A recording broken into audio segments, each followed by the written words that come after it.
بسم اللہ الرحمن الرحیم۔ اسلام، ایمان اور احسان۔ عن عمر بن الخطاب رضی اللہ عنہ قال بینما نحن عند رسول اللہ صلی اللہ علیہ وسلم ذات یوم اذا طلع علینا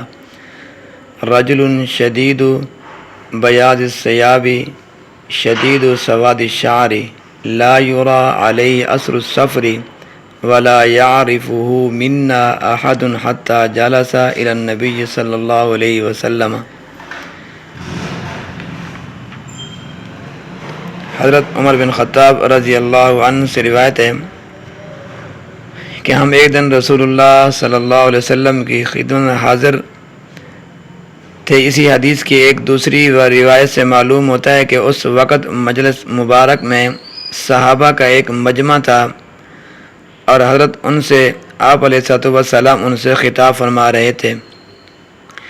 کہ اچانک ایک شخص سامنے نمودار ہوا جس کے کپڑے نہایت سفید اور بال بہت ہی زیادہ سیاہ تھے، اور اس شخص پر سفر کا کوئی اثر بھی معلوم نہیں ہوتا تھا، جس سے یہ خیال ہوتا تھا کہ یہ کوئی بیرونی شخص نہیں ہے، اور اسی کے ساتھ یہ بات بھی تھی کہ ہم میں سے کوئی شخص اس نو وارد کو پہچانتا بھی نہ تھا، جس سے خیال ہوتا تھا کہ یہ کوئی بحری آدمی ہے، بحر سے آیا ہوا ہے، ہمارے علاقے کا آدمی یہ نہیں ہے۔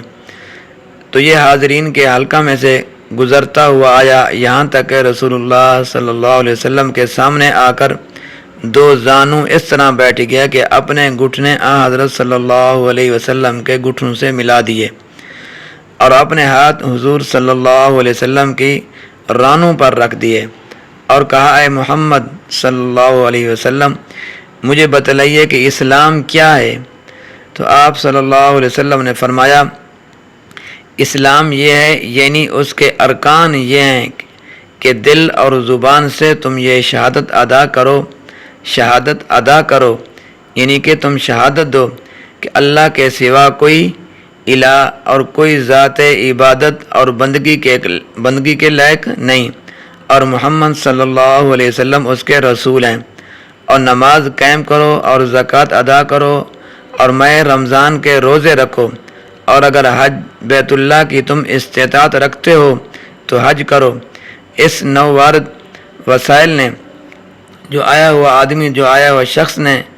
سائل نے آپ کا یہ جواب سن کر کہا، آپ نے سچ کہا۔ تو ہر عمر رضی اللہ تعالیٰ عنہ کہتے ہیں کہ ہم کو اس پر تعجب ہوا کہ یہ شخص پوچھتا بھی ہے اور پھر خود تصدیق اور تصویب بھی کرتا جاتا ہے۔ اس کے بعد اس شخص نے عرض کیا کہ آپ مجھے بتلائیے کہ ایمان کیا ہے؟ تو آپ صلی اللہ علیہ وسلم نے فرمایا، ایمان یہ ہے کہ تم اللہ کو اور اس کے فرشتوں اور اس کی کتابوں اور اس کے رسولوں اور یوم آخر، یعنی روز قیامت کو حق جانو اور حق مانو، اور ہر خیر اور شر کی تقدیر کو بھی حق جانو اور حق مانو۔ یہ سن کر بھی اس نے کہا، آپ نے سچ کہا۔ اس کے بعد اس شخص نے عرض کیا کہ مجھے بتلائیے کہ احسان کیا ہے؟ تو آپ صلی اللہ علیہ وسلم نے فرمایا، احسان یہ ہے کہ اللہ کی عبادت اور بندگی تم اس طرح کرو گویا تم اس کو دیکھ رہے ہو، کیونکہ اگرچہ تم اس کو نہیں دیکھتے ہو پر وہ تو تم کو دیکھتا ہی ہے نا۔ پھر اس شخص نے عرض کیا کہ مجھے قیامت کی بابت بتلائیے، یعنی کہ وہ قیامت کب واقع ہوگی؟ تو آپ صلی اللہ علیہ وسلم نے فرمایا کہ جس سے یہ سوال کیا جا رہا ہے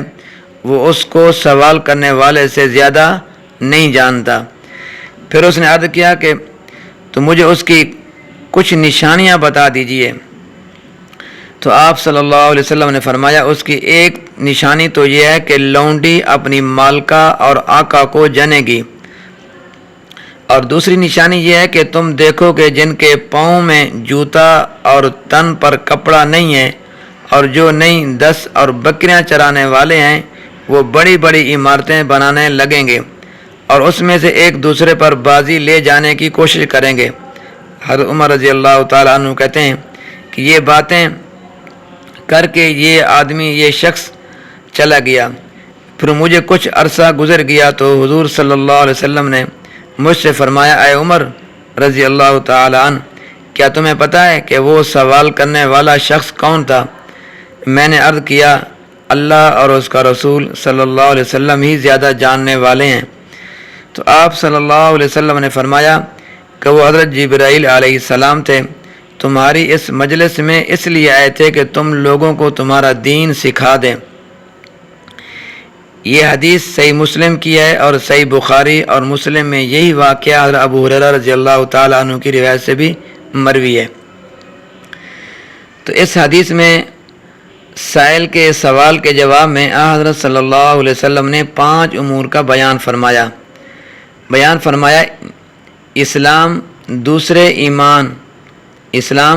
دوسرے ایمان اور تیسرے احسان، چوتھے قیامت کے متعلق اس کا وقت خاص اللہ کے سوا کسی کے علم میں نہیں ہے، اور 5ویں قیامت سے پہلے ظاہر ہونے والی بعض علامات۔ ان 5 چیزوں کے متعلق جو کچھ اس حدیث میں بیان فرمایا ہے وہ تشریح طلب ہے۔ نمبر 1، اسلام کے اصل معنی ہے اپنے کو کسی کے سپرد کر دینا اور بالکل اسی کے تابع فرمان ہو جانا، اور اللہ کے بھیجے ہوئے اور اس کے رسولوں کے لائے ہوئے دین کا نام اسلام اس لیے ہے کہ اس میں بندہ اپنے آپ کو بالکل مولا کے سپرد کر دیتا ہے اور اس کی مکمل اطاعت کو اپنا دستور زندگی قرار دے لیتا ہے، اور یہی اصل حقیقت دین اسلام کی، اور اسی کا مطالبہ ہے ہم سے۔ فرمایا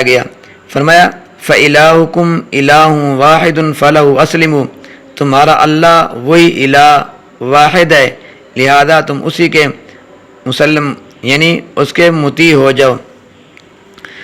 اور اسی اسلام کے متعلق فرمایا گیا وَمَنْ أَحْسَنُ دِينًا مِّمَّنْ أَسْلَمَ وَجْهَهُ لِلَّهِ، اور اس سے بہتر کون ہو سکتا ہے جس نے اپنے کو خدا کے سپرد کر دیا اور وہ اس طرح مسلم بندہ ہو گیا۔ اور اسی اسلام کے متعلق اعلان فرمایا گیا ہے وَمَنْ يَتَّبِعْ غَيْرَ الْإِسْلَامِ دِينًا فَلَنْ يُقْبَلَ مِنْهُ وَهُوَ فِي الْآخِرَةِ مِنَ الْخَاسِرِينَ، یعنی جس نے اسلام کے سوا کوئی اور دین اختیار کرنا چاہا تو وہ ہرگز قبول نہ ہوگا، اور وہ آدمی آخرت میں بڑے گھاٹے والا ہوگا، بڑے نقصان والوں میں سے ہوگا۔ بہرحال اسلام کی اصل روح اور حقیقت یہی ہے کہ بندہ اپنے کو کلی طور پر اللہ کے سپرد کر دے اور ہر پہلو سے اس کا مطیع اور فرمانبردار بن جاوے۔ پھر انبیاء علیہ السلام کی لائی ہوئی شریعتوں میں اس اسلام کے لیے کچھ مخصوص ارکان بھی ہوتے ہیں جن کی حیثیت اس حقیقت اسلام کے پیکر محسوس کی سی ہوتی ہے، اور اس حقیقت کا نشو و نما اور اس کی تازگی بھی انہی سے ہوتی ہے، اور وہ صرف امور ہوتے ہیں اور ظاہری نظر انہیں ارکان کے ذریعے فرق امتیاز کرتی ہے، اور ان لوگوں کے درمیان جنہوں نے اپنا دستور حیات اسلام کو بنایا ہے، اور ان کے درمیان جنہوں نے نہیں بنایا تو خاتم الانبیاء حضرت محمد مصطفیٰ صلی اللہ علیہ وسلم کے ذریعے اللہ کی طرف سے اسلام کا جو آخری اور مکمل دستور ہمارے پاس آیا ہے اس میں توحید خداوندی اور رسالت محمدی صلی اللہ علیہ وسلم کی شہادت، نماز، زکوٰۃ، روزہ اور حج بیت اللہ کو ارکان اسلام قرار دیا گیا ہے۔ ایک دوسری حدیث میں وارد ہوا ہے یعنی بنی الاسلام علی 5، یعنی اسلام کی بنیاد، اسلام کا منڈ کس پہ ہے؟ فرمایا اسلام کی بنیاد ان 5 چیزوں پر ہے۔ یہ 5 چیزیں جن کو آپ نے یہاں اس حدیث میں اسلام کے جواب میں بیان فرمایا ارکان اسلام ہیں، اور یہی گویا اسلام کے لیے پیکر محسوس ہیں۔ اس واسطے اس حدیث میں انہی کے ذریعے اسلام کا تعارف کرایا گیا ہے۔ دعا فرمائیں کہ اللہ تبارک و تعالی میرا اور آپ کا حامی و ناصر ہو۔